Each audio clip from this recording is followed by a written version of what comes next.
Hey, welcome to Meeting the Bold Voices of Audacity 2025.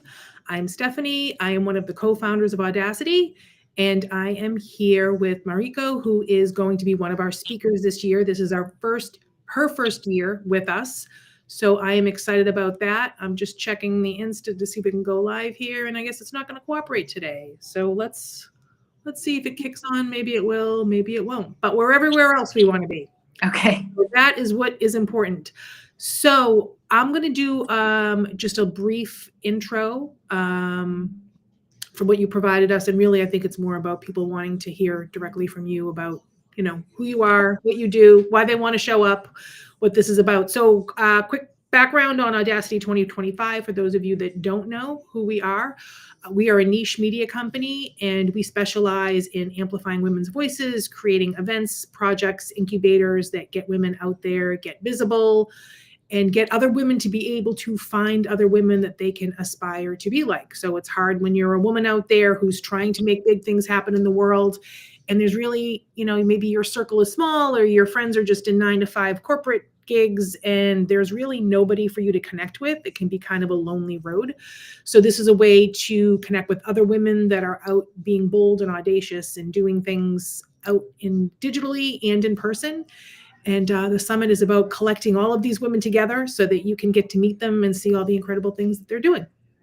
So without further ado, I just want to introduce you. And I apologize, I'm going to butcher your last name. Is it Bangerter? Yeah, exactly. It's So Mariko Bangerter. She is a multimodal therapist and intuitive with over 10 years of experience helping people heal from past pain and restore self-worth so they can magnetize a life they desire with healthy relationships. As an intuitive, she connects with the higher guidance of herself and clients to go beyond the limitations of the ego and receive the purest wisdom that is both profound and tactical. And we love that at Audacity. We are all about the tactical stuff and not just living in the woo. Like, we want women to have actionable strategies like, okay, that's great, but now what do I do about it? So she's currently completing a book called The Well Within, including conversations with the higher selves of herself and her clients. And she will be sharing excerpts from that book to open you up to a whole new perspective on life, on being human, and the nature of reality. So super excited, very interesting topic. So I'll leave it to you to tell the folks more about it. Sure. Yeah, first of all, thank you so much, Stephanie, for that beautiful intro. And it's just reminded me how honored I feel to be a part of this beautiful project of yours and Natania's. And yeah, speaking at Audacity this year is super exciting for me. So yeah, being audacious. I mean, first of all, I love wordplay and puns, so I love the name Audacious, and I think the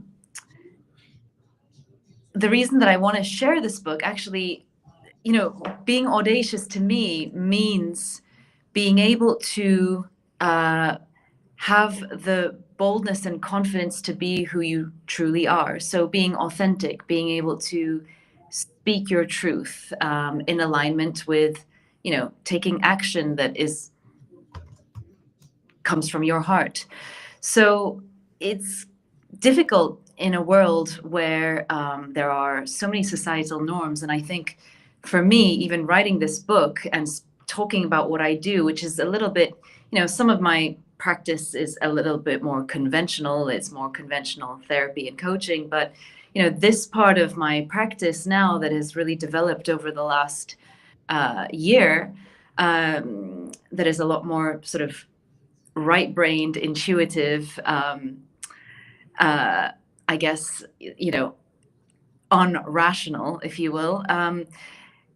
For me, being audacious was owning that, I guess, and owning that part of who I am and that part of my work and speaking about it freely. So, I love the name Audacious because I think it's just such a good reminder for us to do that, to own who we are and just honor the gifts that we have been given, because those gifts are there to be shown, to be shared.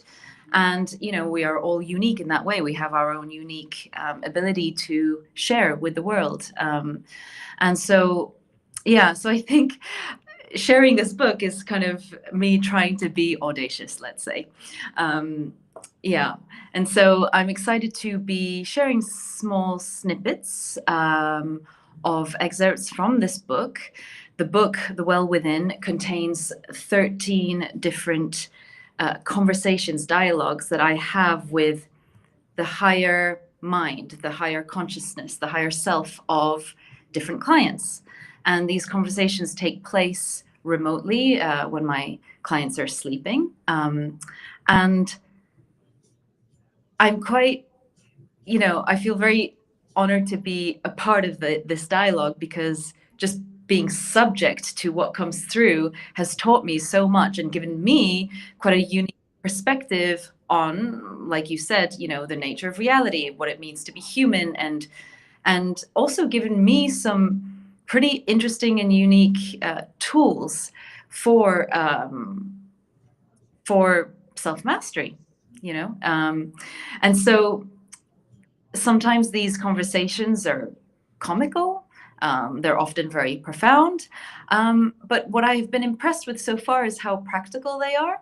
And so this is why I wanted to share little bits and pieces from these different conversations I've had with essentially the wisest aspect of all these different people that I get to work with.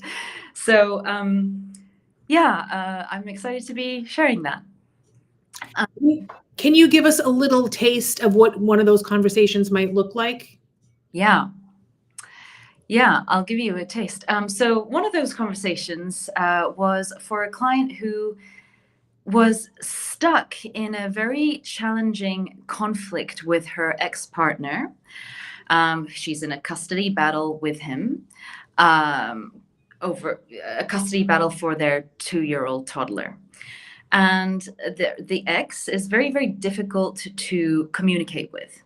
So, she has very specific court orders. So twice a week, she has to hand the child over to the father to be looked after. So, of course, it requires regular communication. They have to organize these pickups and drop-offs, etc.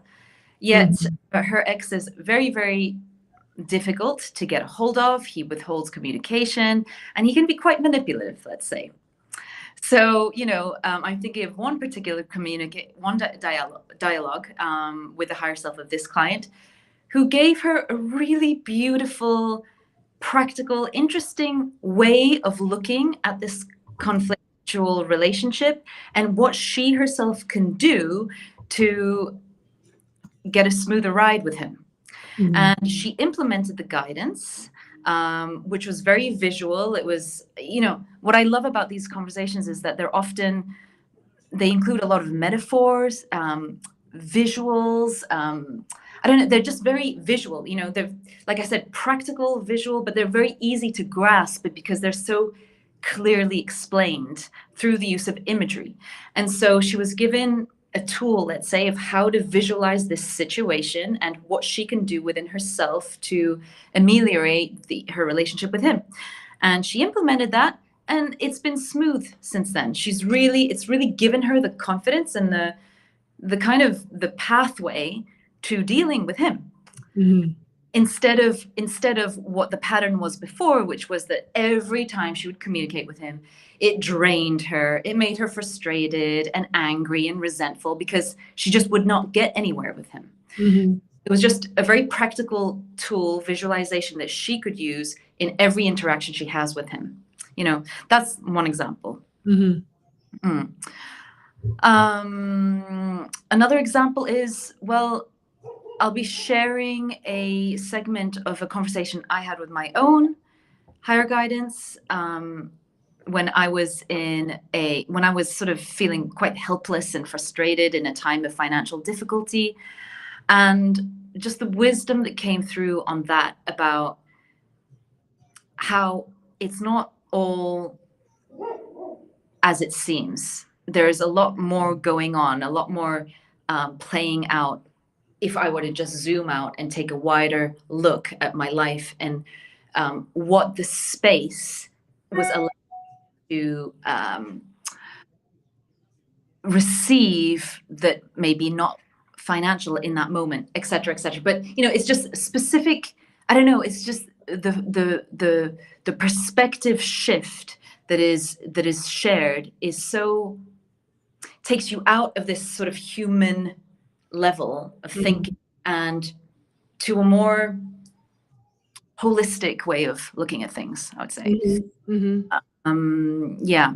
And and others, there are very, very specific, for example, postures or movements that are described for clients to practice to, for example, cultivate confidence.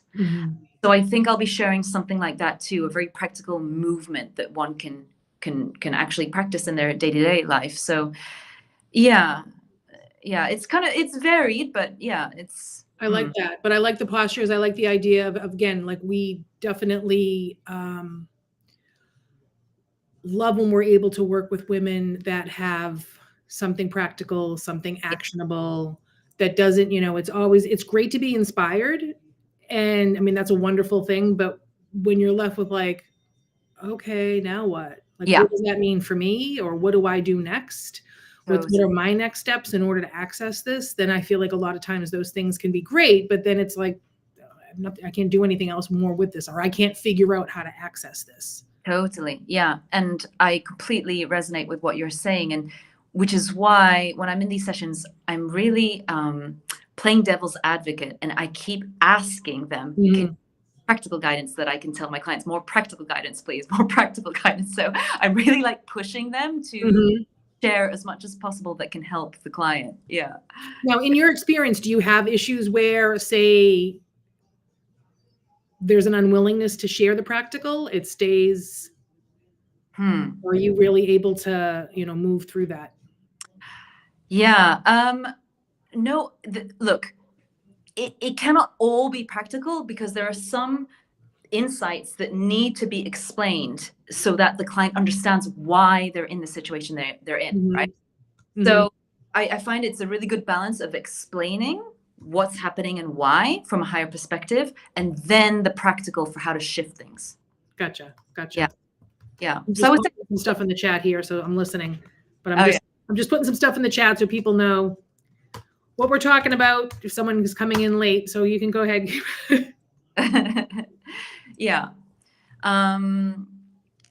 Yeah, I'm quite a down-to-earth person, so I also very much love practical, hands-on, actionable, applicable stuff and steps. Ultimately that's the most empowering thing, right? It's understanding and learning the tools to change your own situation. And ultimately that's what I want to that's my main message is how can we empower ourselves, learn these tools. What are the tools? How can we learn them, and how can we implement them ourselves? Yes, I love that. That's so great. So for those of you just joining us, we are here. We're doing a little series every day. We're meeting around noontime Eastern Standard. Sometimes it'll just be me, sometimes just Natanya, sometimes both of us. We're the co-founders of Audacity. And other times we're lucky enough to have some of our speakers join us, like today. So we have a whole group of amazing, empowering, inspiring, exciting women speakers joining us for our third annual digital event, Audacity 2025. And we started this, I can't believe this is our third year. Wow. But this was supposed to be a one-time thing. We really didn't have any plans to go beyond that. It was kind of just a little like a passion project for both of us. And we got such a great response. Women were so excited, and it really felt like, or what women communicated to us was that it sort of filled this gap that they were feeling, that they were experiencing, where if you're in a corporate environment and you're like, it's on, you've got a side hustle that you want to turn into a full-time thing or whatever it might be, the corporate networking, like LinkedIn style events weren't really the right fit for you. There's a lot of events that for women that tend to be just one niche, where it might be like health and wellness practitioners or spiritual practitioners or artists, but there was really nothing out there that took all women from all different kinds of disciplines, put them together. And really the common thread between all of them is that they are creating these bold, audacious actions. They are trying to do big things, and they are trying to get their message out there. And again, that play on words of audacity is, really the idea around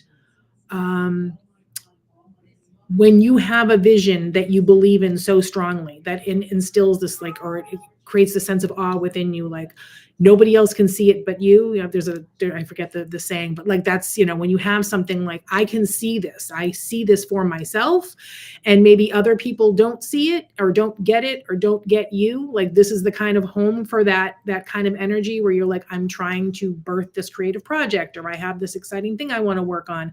I don't have any other women in my social circles. My friends are, don't do these kinds of things. That we're able to put together a group of women that, if you're already there, great. If you're a woman who's like, I feel like I have something bold within myself that I want to put out there, and I just can't seem to get the momentum and the energy to do that, this is the place for you to come and join and see what women are doing. And then specifically, your talk is beautiful for that, to sort of tap into your higher self, your higher guidance, with some actionable tips, and then be able to meet, we've had women that, for example, like we met with Charoa yesterday. She is doing a 90-day art therapy challenge, and she's great. She came to our summit last year. That was her first time coming, and she's been working on this project for the past year, where we've been able to broadcast her episodes. She's been able to network with other women and meet other artists in our community.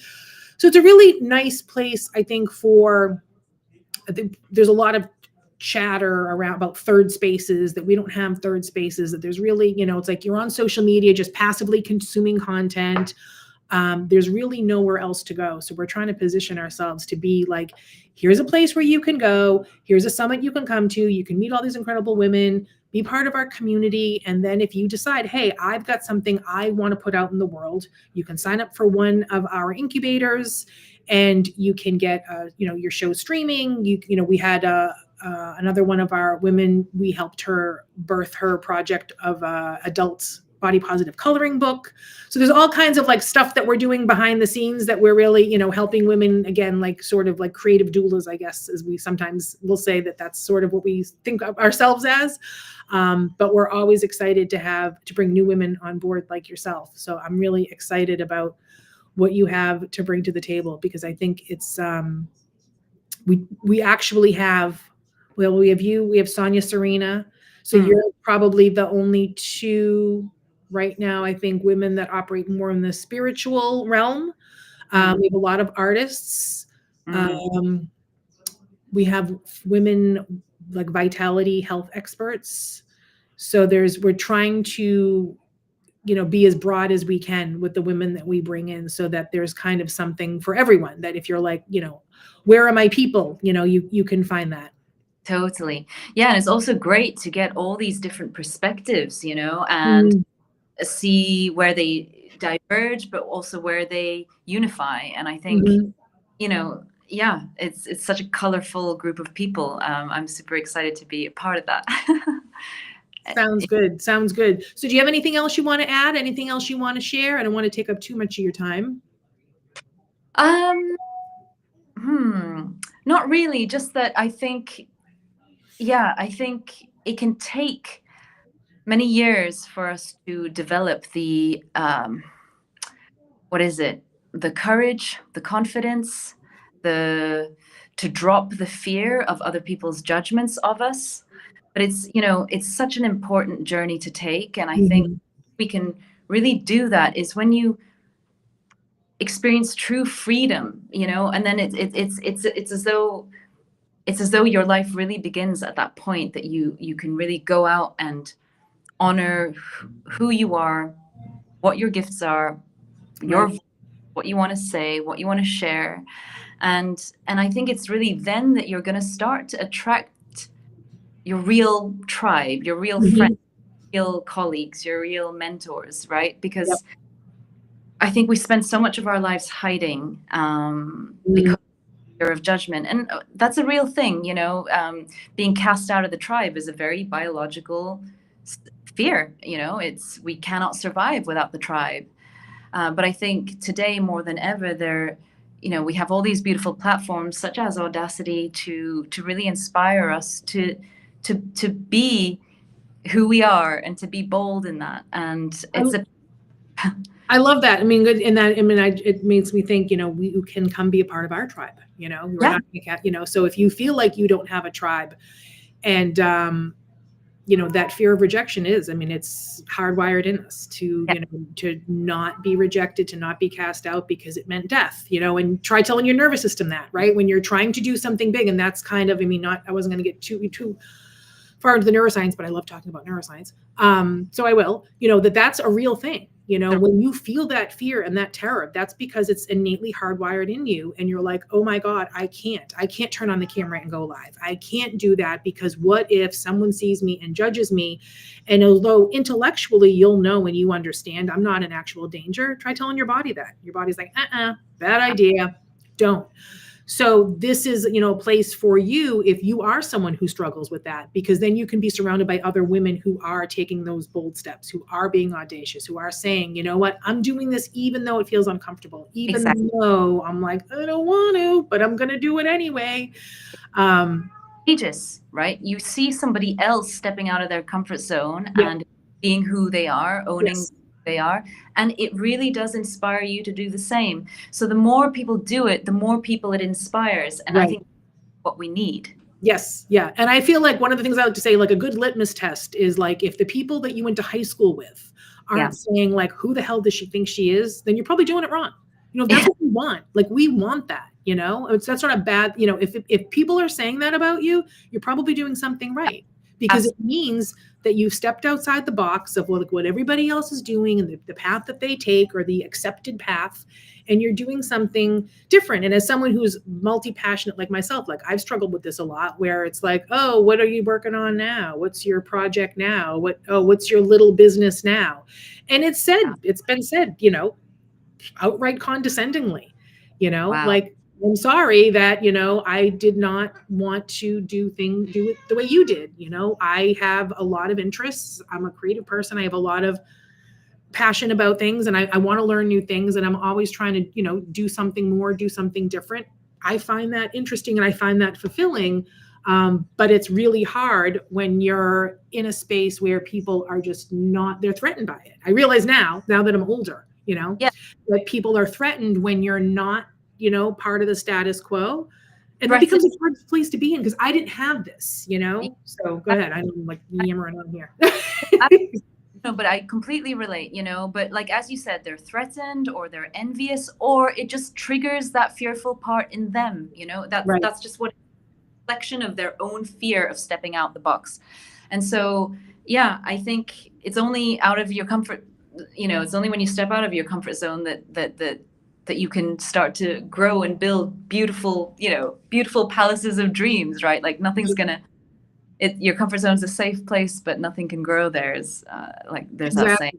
But this is why I think Audacity is such a good place for people to come to see that and to be inspired, and hopefully be inspired to take their own steps, their own bold steps forward. Right. And even if you're not, like, she's not happy with me right now doing this.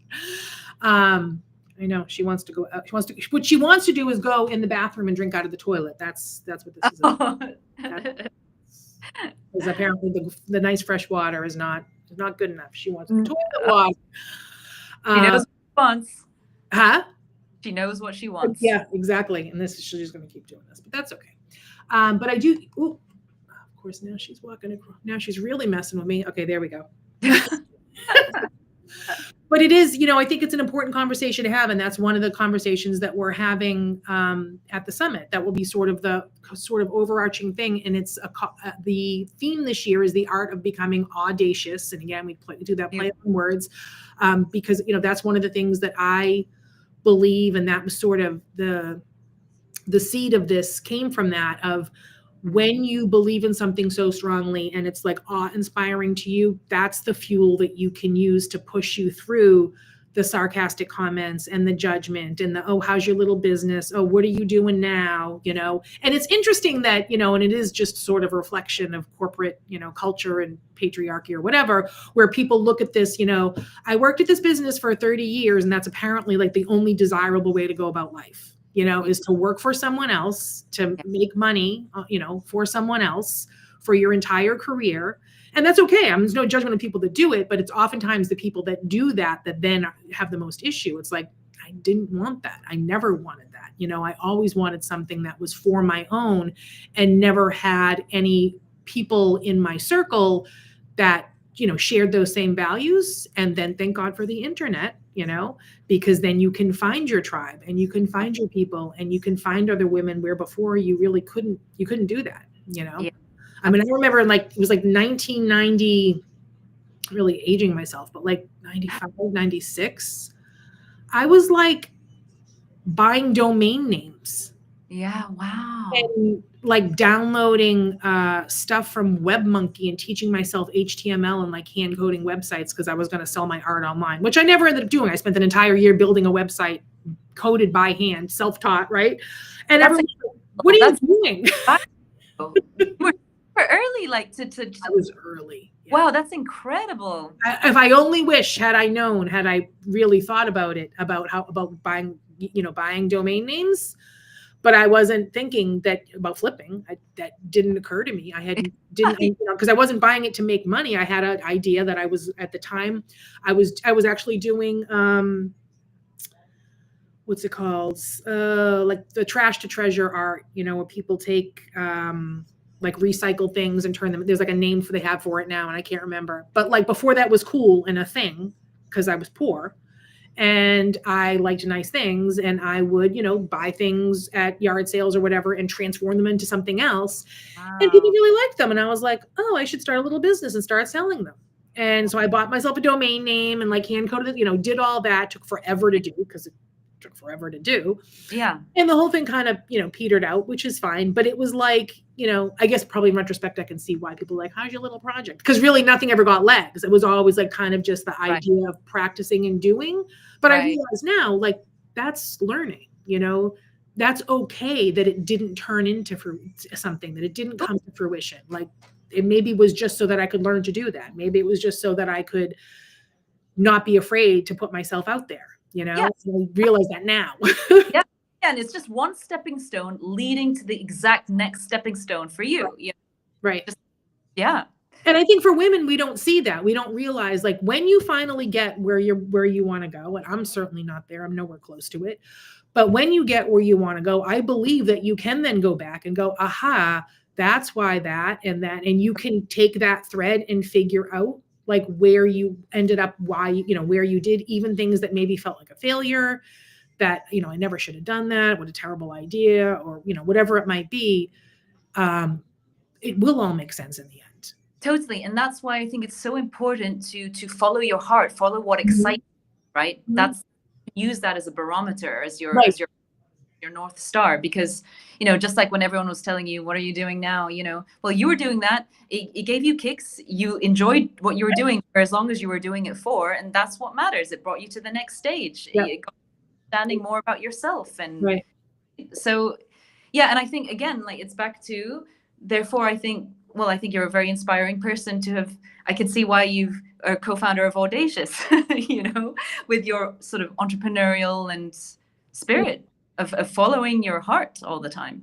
Well, I think, and that's a good way to put it. And I like that, because we still struggle, we talk about our little elevator pitch, like, what do we do? Like, what are we doing? Who are we?